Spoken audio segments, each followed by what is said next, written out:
Good morning everyone. By the way, I am Antonio Pimentel Romando. Tere, samahan ninyong ako sa isang kwento. Pamagat ng kwento ang parabola ng mga prutas. Noong unang panahon, sa isang masaganang hardin, naninirahan ng iba't ibang uri ng prutas.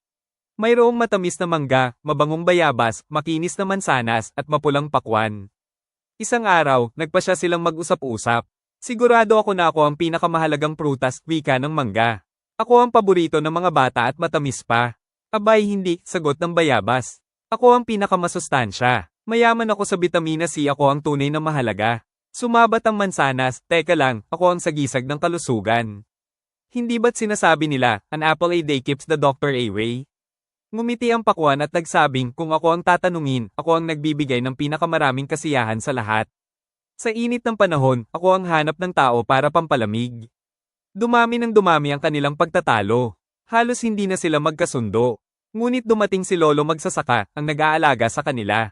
Tahimik siyang ngumiti at nagsabing, mga mahal kong prutas, huwag na kayong mag-away. Ang bawat isa sa inyo ay may sariling ganda at halaga. Ang manggay nagbibigay ng tamis, ang bayabas ng lakas, ang mansanas ng kalusugan, at ang pakwan ng kasiyahan. Kung magsasama-sama kayo, mas lalo kayong magiging biyaya sa lahat. Napaisip ang mga prutas. Totoo nga, hindi nila kailangang magpaligsahan. Mas maganda palang pahalagahan ang isa't isa. Mula noon, namuhay sila ng magkakasundo at nagtutulungan upang pasayahin at palusugin ang lahat ng tao.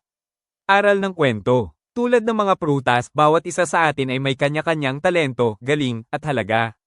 Hindi kailangang magpaligsahan sapagkat kapag nagsama-sama tayo at nagtulungan, mas marami tayong mabibigay na kabutihan at kasayahan sa iba.